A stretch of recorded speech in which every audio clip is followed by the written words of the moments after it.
Hi, friends. Welcome back to Off the Cuff.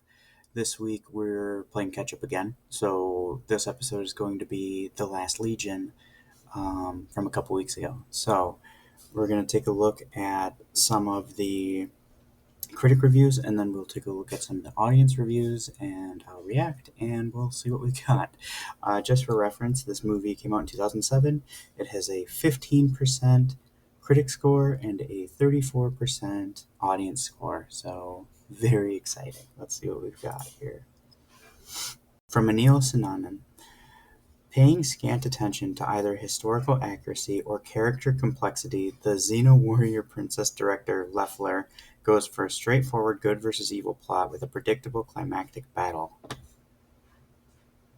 Yeah, I mean, I think you got it, more or less. When we're talking about stuff like mythology, like, your Excalibur myths and everything like that, I, I'm not, I would not personally be a big stickler for historical accuracy. Um, so I don't disagree with the review necessarily, um, but I wouldn't necessarily knock it for historical accuracy in that regard. This from Mark Bourne from Film.com. There are, after all, aimed at young audiences, plenty of movies more mean-spirited, indiscriminate, and obnoxious than The Last Legion, but at the same time, there are plenty that are, alas, less frustrating. I mean, what I would say to that is I think Last Legion has a little bit more potential than it gave itself a run for. Um, I think in regards to the cast and regards to the story, the cast was really really good, and the story was, uh, I would say, aggressively okay.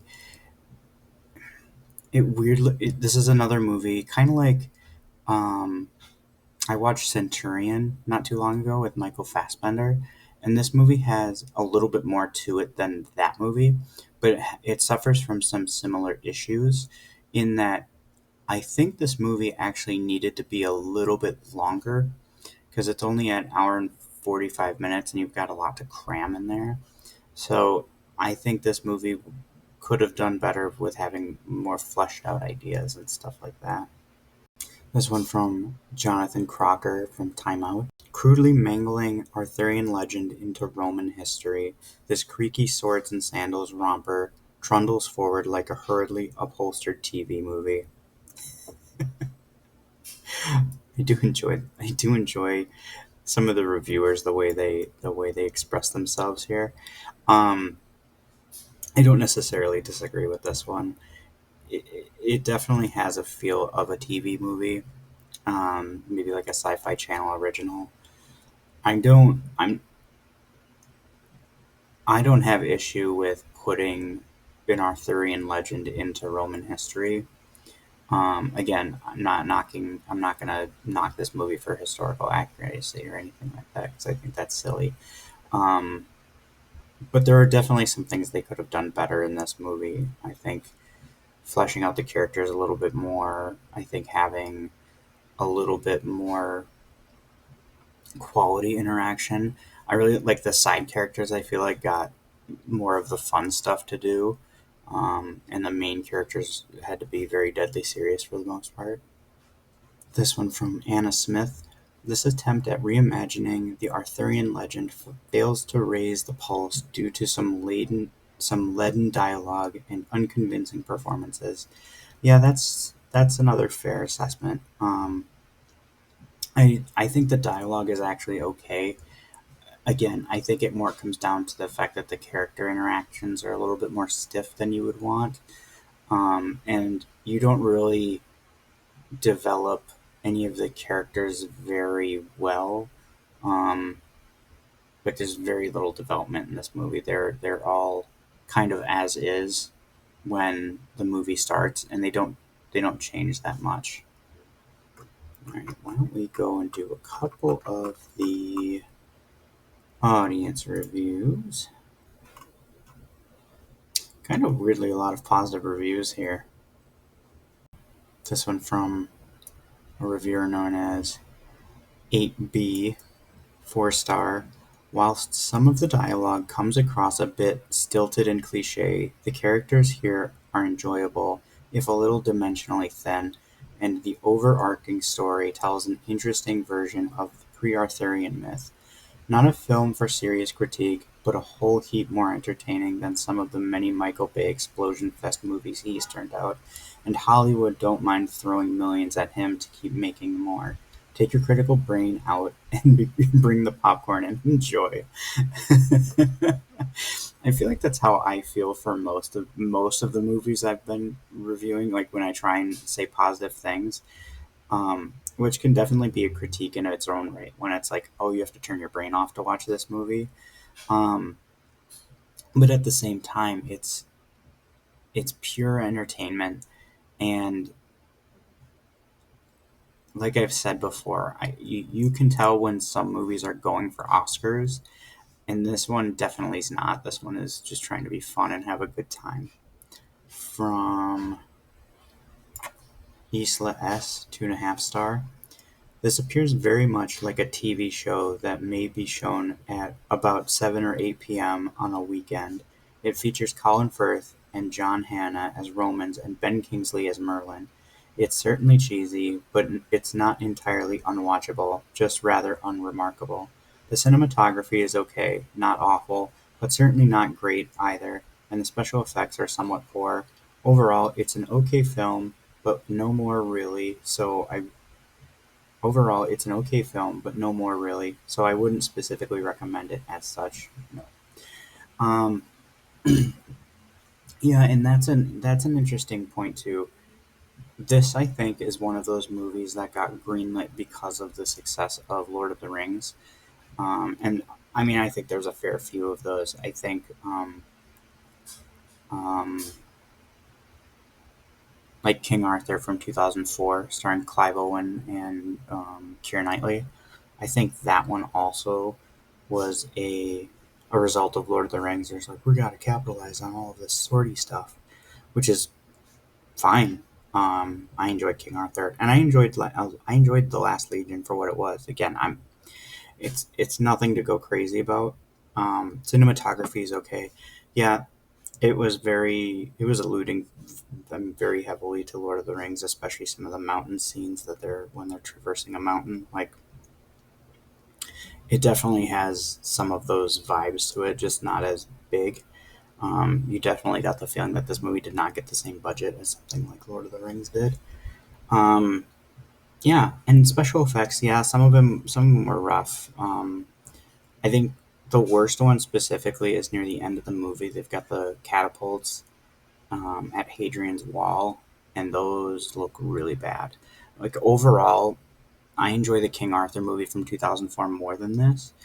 Um, and this one looks a lot cheaper than that one. Like the 2004 one, I think they got a little bit better budget, and or if not, then they knew what they were like exactly how they wanted to deploy it. All right, we'll go with here's a positive one from Jan L, 4 star. Very underrated film. Yes, there are historical inaccuracies, but it is a great romp with an excellent cast, extremely entertaining. Yeah, and again, if you turn your brain off, there's nothing wrong with the movie.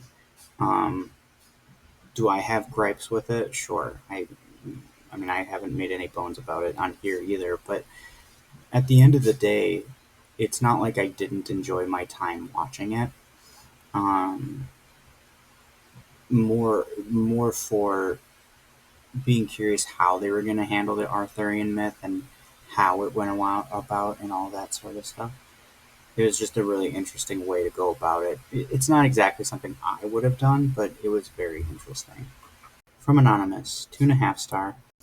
No wonder kids today have a weak understanding of world history if they watch nonsense like this. One suspects tax demands had hit the doormats of Firth and Kingsley around casting time, for there is no other explanation for their involvement in this well-meant but ultimately lame B movie. Interesting way of describing it. This actually touches on something else that I it touches on something else that I'm curious about as far as movies are concerned. And this is going to be off the rails right now. So apologies, doesn't really have to do with this review. Overall, I think the review is pretty accurate.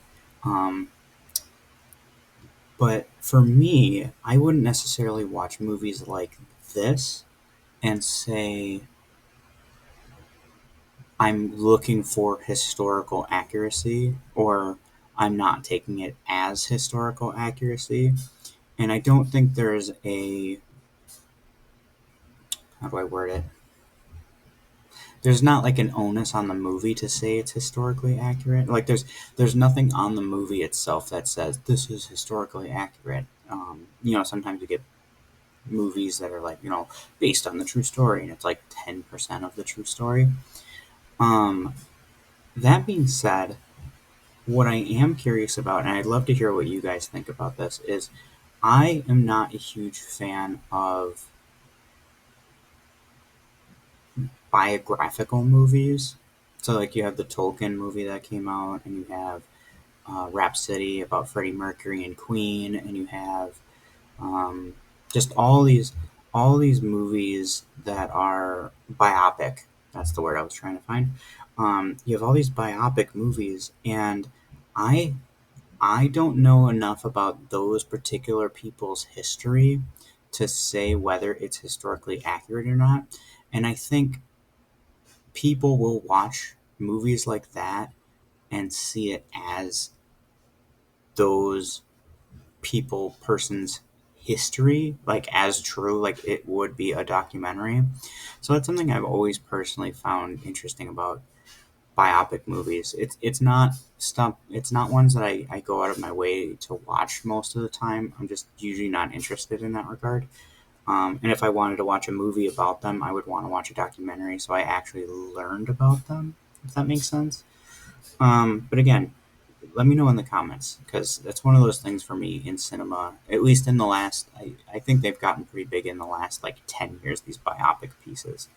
Um, so I think that's all we're going to do for this movie because a lot of them are coming out to be the same. So thank you all so much for watching.